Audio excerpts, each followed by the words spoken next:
Hi everyone. आज हम लोग डिस्कस करेंगे पार्टनरशिप क्लास 12th अकाउंट्स का लास्ट जो चैप्टर हमारा चल रहा है डिसोल्यूशन। आज हम लोग डिस्कस करेंगे how to prepare realisation account. Last lectures में हमने थियोरी करी थी और हमने जर्नल एंट्रीज पास की थी। आज हम करेंगे रियलाइजेशन अकाउंट।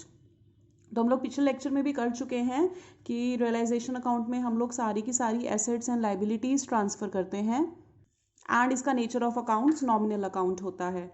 तो अब देखो, दो तरह के अकाउंट होते हैं, बेसिकली दो अकाउंट्स होते हैं। एक होता है रिवैल्यूएशन, एक होता है रियलाइजेशन।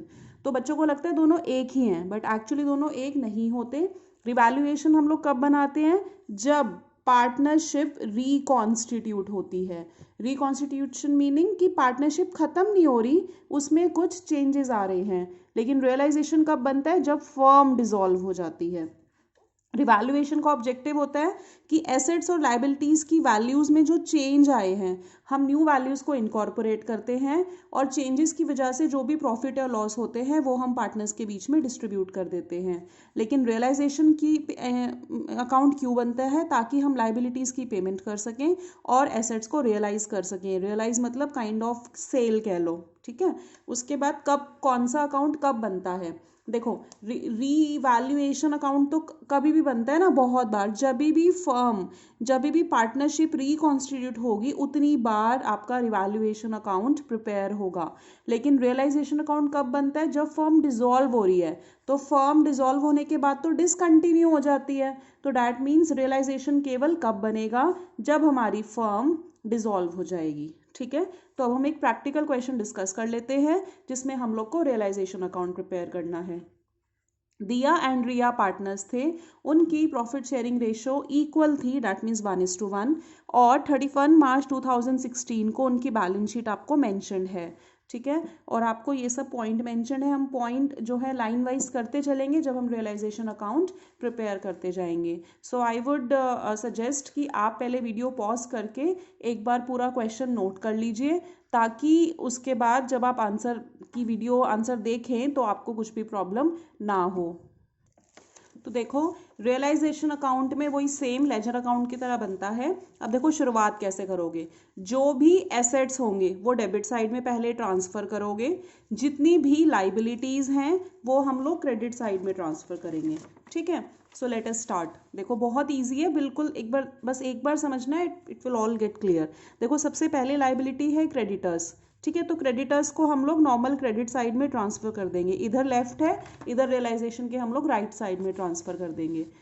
उसके बाद है रियाज लोन। देखो ये पार्टनर का लोन है, पहले भी हम लोग डिस्कस कर चुके हैं। जब कोई पार्टनर लोन देता है तो हम उसको रियलाइजेशन अकाउंट में ट्रांसफर नहीं करते, इसके लिए हम लोग अलग से लोन अकाउंट बनाएंगे, ठीक है।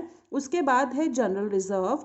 जनरल रिजर्व हम लोग क्या करते हैं? पार्टनर्स कैपिटल में हर एक एडमिशन, रिटायरमेंट, कोई भी चैप्टर था, हर एक में जितने भी रिजर्व्स होते हैं हम उनको किस में ट्रांसफर करते हैं? पार्टनर्स कैपिटल में, और इसको डिस्ट्रीब्यूट कर देते हैं प्रॉफिट शेयरिंग रेशो में। उसके बाद इन्वेस्टमेंट फ्लक्चुएशन रिजर्व है।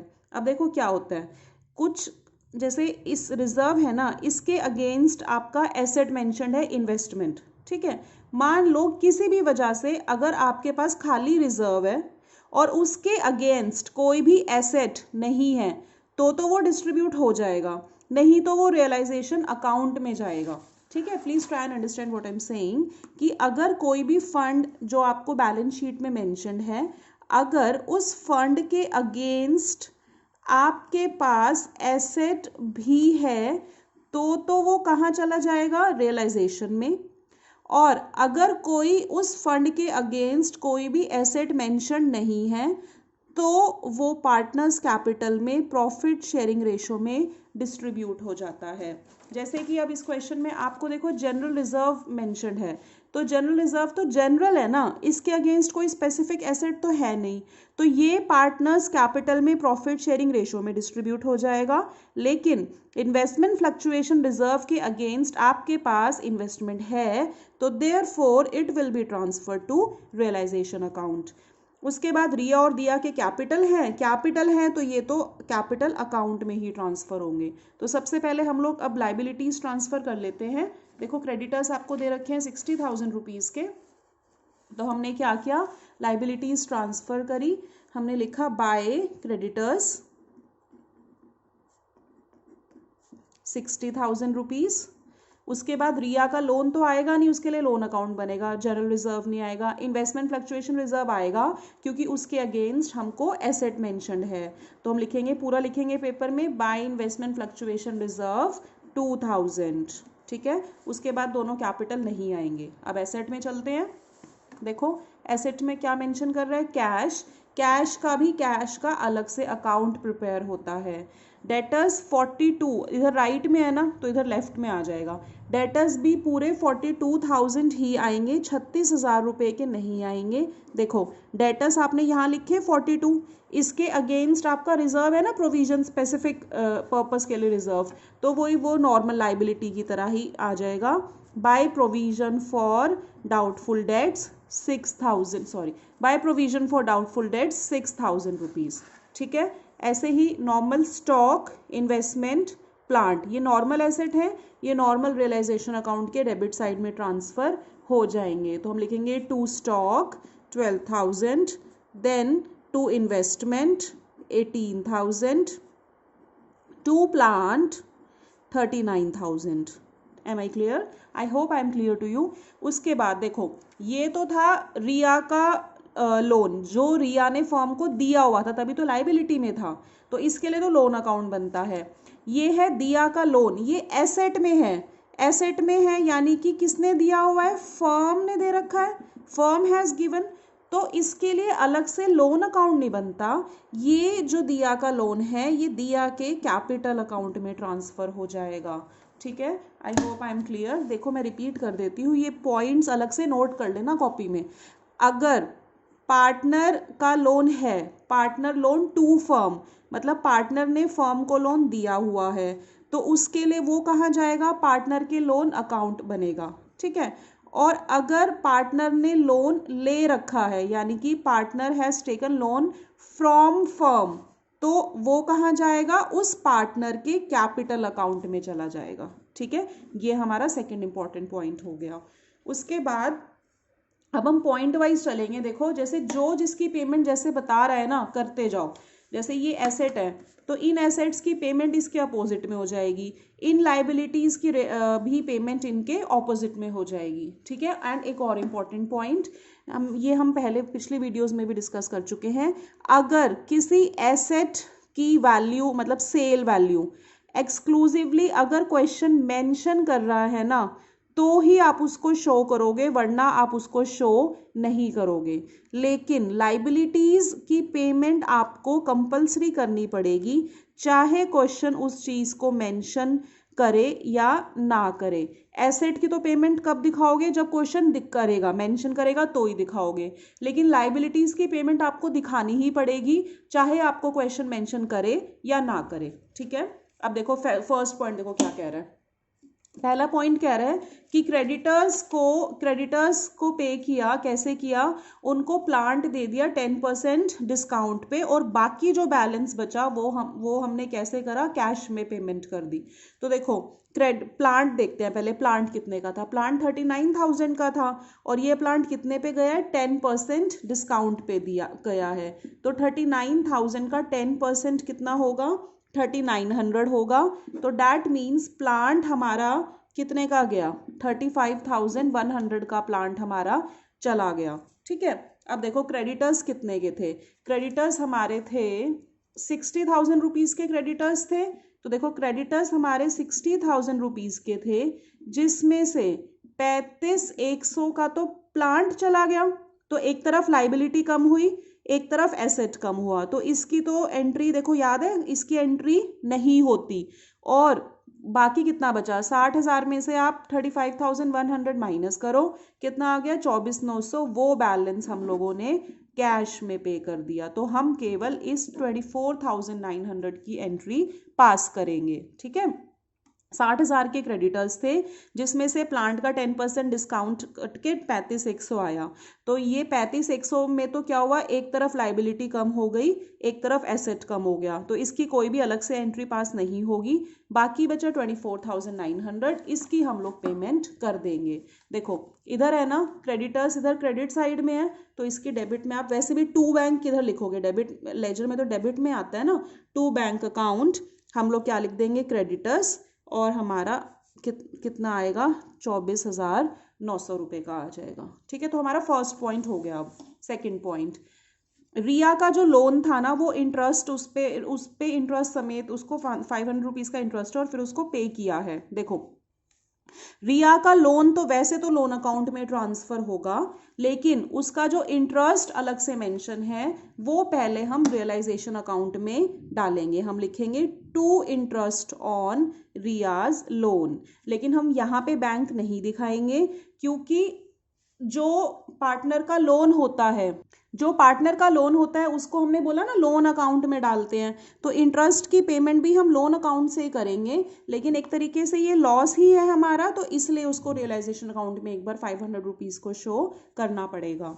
ठीक है, उसके बाद आपको क्या रखा है, debtors realised 10% less of the amount due from them, कि जितने डेटर्स थे उसका 10% कम पेमेंट हुआ है। अब देखो डेटर्स इधर लेफ्ट में है ना, तो इधर राइट में इसकी पेमेंट हो जाएगी। हम लिखेंगे बाय बैंक डेटर्स हमें प्रोविजन से मतलब नहीं है, वो ऑटोमेटिकली हमारा लॉस या प्रॉफिट एडजस्ट हो जाएगा।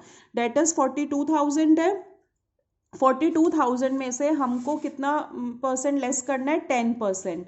तो 42,000 में से हम लोग क्या लेस करेंगे, उसका 10%, यानी कि 4,200, तो ये हमारा आ जाएगा 37,800। ठीक है, नेक्स्ट पॉइंट क्या रखा है, स्टॉक जो है रिया ने टेक ओवर कर लिया 7,000 रुपये में, तो अगर स्टॉक की पेमेंट होती तो बाय बैंक में हो जाती, बट सिंस वो रिया ने टेक ओवर करा है तो हम किसका नाम लिख देंगे, रिया के कैपिटल का, बाय रियाज कैपिटल अकाउंट, ब्रैकेट में हम लिखेंगे स्टॉक, जितने में उसने टेक ओवर करा है 7,000 रुपीज़ में।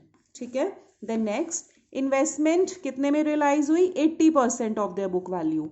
तो इन्वेस्टमेंट अब देखो कितने की थी, इन्वेस्टमेंट थी 18,000 की, तो हम क्या करेंगे 18,000 का 80% कैलकुलेट कर लेंगे। हम लिखेंगे बाय बैंक तो है ही, हम लिखेंगे इन्वेस्टमेंट, कैसे निकालेंगे 18,000 का 80% जो कि आएगा 14,400।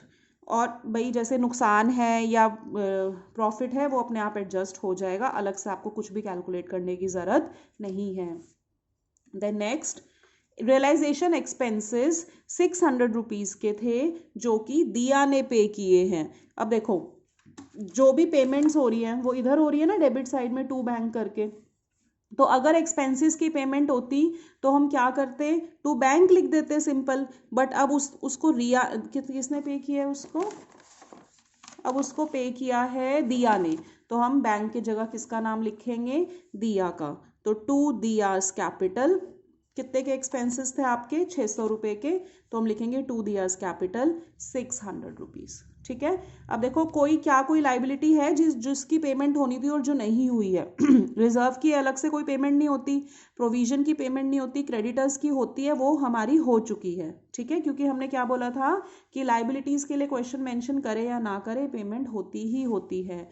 मान लो यहाँ पे आपको कुछ आउटस्टैंडिंग एक्सपेंसेस दिए होते 2,000 के, ठीक है, और क्वेश्चन कुछ मेंशन ना कर रहा होता, तो हम यहाँ लिखते टू बैंक 2,000, लेकिन लाइव एसेट में ऐसे नहीं करते। देखो डेटर्स हैं, डेटर्स की हो गई, स्टॉक है आर ने ले लिया, इन्वेस्टमेंट की पेमेंट हो गई, प्लांट कहीं मेंशन नहीं है, प्लांट ओके, प्लांट को तो क्रेडिटर्स ने टेक ओवर कर लिया था, है ना, और अगर ना भी टेक ओवर करा होता तो हम उसकी अलग से पेमेंट नहीं शो करते, क्योंकि जब तक क्वेश्चन आपको मेंशन ना करें आपको कुछ भी अलग से एसेट की रियलाइजेशन नहीं करनी है। तो हम यहाँ पे इसका टोटल लिख देंगे, इसका टोटल आएगा 52,200, ये टेक ओवर हो गया।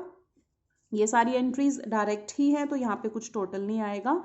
अगर बैलेंसिंग फिगर डेबिट में आता है तो प्रॉफिट, क्रेडिट में आता है तो लॉस, तो इस केस में हमें लॉस हो रहा है, जो हम दिया और रिया के बीच में उनकी प्रॉफिट शेयरिंग रेशो में डिस्ट्रीब्यूट कर देंगे, विच इज इक्वल। तो हम पहले क्या करेंगे, टोटल करेंगे, इनका टोटल आ रहा है 1,37,000, जो टोटल हम इधर भी मेंशन करेंगे 1,37,000। फिर इस 1,37,000 में से हम लोग 62, 6, 52, 200, 7,000 माइनस कर देंगे, तो हमारा ये आ जाएगा 9,800, जो कि हम इनकी प्रॉफिट शेयरिंग रेशो में डिस्ट्रीब्यूट कर देंगे 1:1, 4,900। ठीक है, अब हम बनाएंगे रिया का लोन अकाउंट। देखो रिया ने फर्म को लोन दिया था, ये मेंशन था आपका, रिया का लोन 15,000 रुपये का लाइबिलिटी का क्रेडिट बैलेंस होता है। तो हम लिखेंगे बाय बैलेंस BD, कितने का लोन था, 15,000 का। फिर उस पर इंटरेस्ट हमारा ड्यू हुआ था 500 रुपये का, तो वो भी पेमेंट करनी है, तो हम लिखेंगे बाय इंटरेस्ट 500। फिर हम इन दोनों की पेमेंट कर देंगे टू कैश से, क्योंकि क्वेश्चन में कैश मेंशन है। क्वेश्चन में अगर बैंक मेंशन होता तो हम लोग बैंक लिख देते। ठीक है, ऐसे ही हम लोग कौन सा अकाउंट प्रिपेयर करेंगे, दिया लोन अकाउंट। दिया ने फर्म से लोन लिया था, है ना, तो ये कहाँ ट्रांसफर होना है, पार्टनर्स कैपिटल में ट्रांसफर होना है। तो पहले हम नॉर्मल बाय बैलेंस BD तो हमको लिखना ही है। बाय बैलेंस BD इसका कितना था, 2,000 रुपये, लेकिन इसकी कैश से पेमेंट, कैश हम नहीं लेंगे। ओहो, आई एम सो सॉरी, दिया ने फर्म से लोन लिया था, तो वो हमारा एसेट है, तो ये डेबिट में आएगा। टू बैलेंस BD 2,000 रुपीज़, और फिर हम इसको इसके कैपिटल में ट्रांसफ़र कर देंगे बाय दियाज capital 2,000, sorry for this guys, और हम इसको टोटल कर देंगे। ठीक है, ये लोन पार्टनर ने दिया है तो इसकी कैश पेमेंट हो गई। ये वाला लोन पार्टनर ने लिया है तो इसको हम कैश नहीं मांगेंगे, इसका हम कहाँ ट्रांसफर करेंगे, उसके कैपिटल अकाउंट में। अब हम लोग बनाएंगे partners capital account. So here is our partners capital account. देखो जैसे कि पहले भी डिस्कस किया है कि सबसे पहले तो हम लोग को BD तो लिखना ही होता है, तो हम लिखेंगे बाय बैलेंस BD, जो कि हमको बैलेंस शीट में मेंशन होगा। देखो बैलेंस शीट में मेंशन ये रहा, रिया का 30 और दिया का 10, रिया का 30,000 एंड दिया का 10,000। उसके बाद देखो क्या कोई रिजर्व वगैरह था जो हमको डिस्ट्रीब्यूट करना था, यस हमारे पास जनरल रिजर्व था 15,000 रुपीज़ का, जो हम लोग को प्रॉफिट शेयरिंग रेशो में डिस्ट्रीब्यूट करना था। तो प्रॉफिट शेयरिंग रेशो हमारी सिंस इक्वल थी तो हम लोग इसको सिंपली डिस्ट्रीब्यूट कर देंगे। हम लिखेंगे बाय जनरल रिजर्व 30,000 को हमने डिस्ट्रीब्यूट कर दिया, तो सॉरी 15,000 को हमने डिस्ट्रीब्यूट कर दिया, तो ये हमारा आ गया 7,500 ईच। अब आप देखो रियलाइजेशन अकाउंट में जाओ, रियलाइजेशन अकाउंट में पार्टनर का नाम है किसी, एक मिनट, यस ये रहा, बाय रियाज कैपिटल 7,000 है ना। अब देखो इधर राइट में है तो कैपिटल अकाउंट में लेफ्ट में आ जाएगी, आप लिखोगे टू रियलाइजेशन अकाउंट। ये रिया ने जो स्टॉक टेक ओवर किया था ये उसकी एंट्री है 7,000 रुपीज़ की।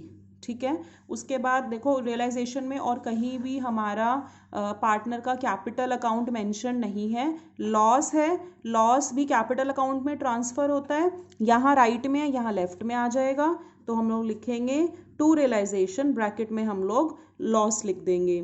तो ये लॉस हमारा कितने है पर शेयर 4,900 रुपीज़ का है, तो हम लोग लिख देंगे दोनों का, दिया का भी 4,900 और रिया का भी 4,900।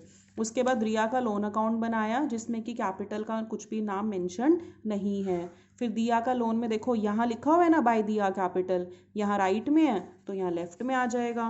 टू दियाज लोन अकाउंट, कितने का लोन था, 2,000 रुपये का, तो हम यहाँ लिख देंगे दिया में 2,000 रुपीज़, राइट।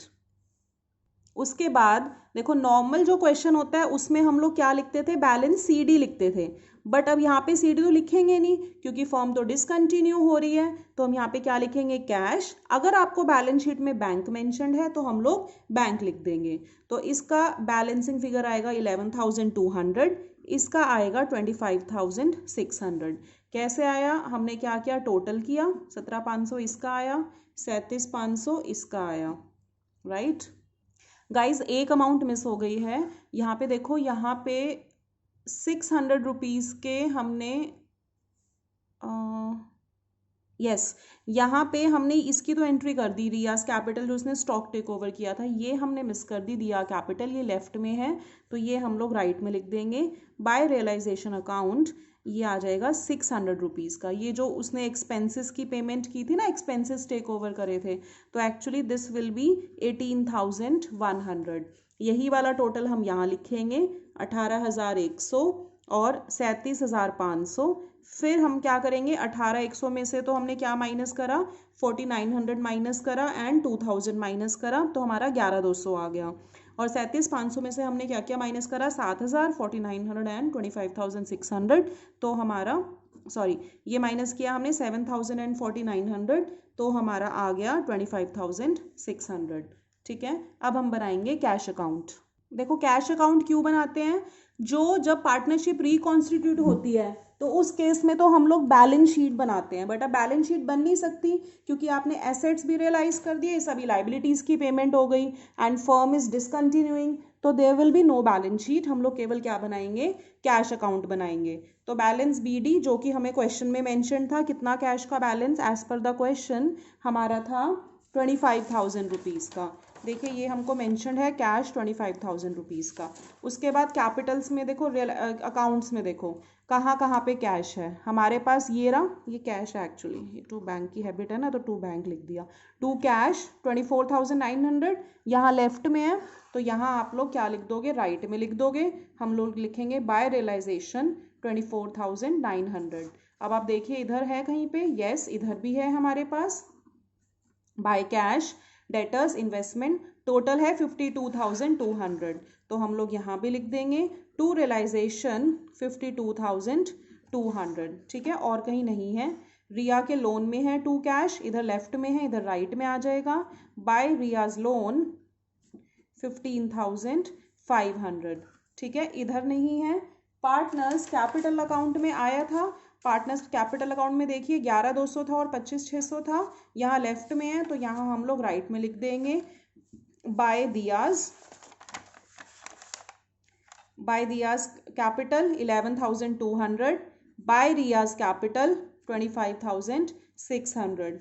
और आपका कैश अकाउंट आपस में मैच होना चाहिए इसका टोटल, क्योंकि अल्टीमेटली जितना भी कैश आया या गया वो पार्टनर्स में ही बट गया ना, तो जैसे बैलेंस शीट का टोटल मैच होता है ऐसे ही कैश अकाउंट का टोटल भी मैच हो जाना चाहिए।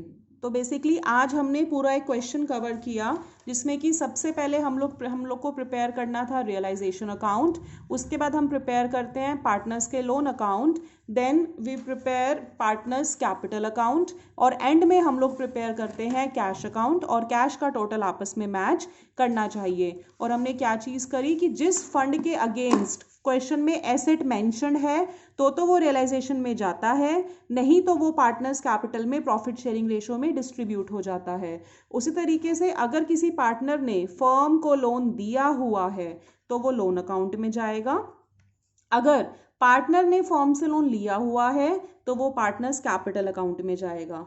ऐसे ही एसेट्स, जैसे ये सारे एसेट थे डेटर स्टॉक इन्वेस्टमेंट, इनकी अगर जितने में भी ये बिके वो मेंशन्ड है तो आप लिखोगे। अगर क्वेश्चन ने कोई एसेट छोड़ा हुआ है तो हम मानेंगे कि वो एसेट हमारा बिक नहीं पाया तो हम उसको छोड़ देंगे, लेकिन लाइबिलिटीज में क्वेश्चन मेंशन करे या ना करे हमें उसकी पेमेंट करनी पड़ती है। एंड ऑफ कोर्स जो भी रिजर्व्स होते हैं, प्रोविजन होते हैं, ये तो फर्म अपनी अनफॉर्सिन लाइबिलिटीज बनाने के लिए क्रिएट करती है ना, तो जितने भी रिजर्व होते हैं ना वो उनकी पेमेंट नहीं होती कभी भी, या तो वो बस वो ट्रांसफर हो जाएंगे उनके अगेंस्ट एसेट है तो, नहीं तो वो प्रॉफिट शेयरिंग रेशो में डिस्ट्रीब्यूट हो जाएंगे। ठीक है, thank you so much for watching.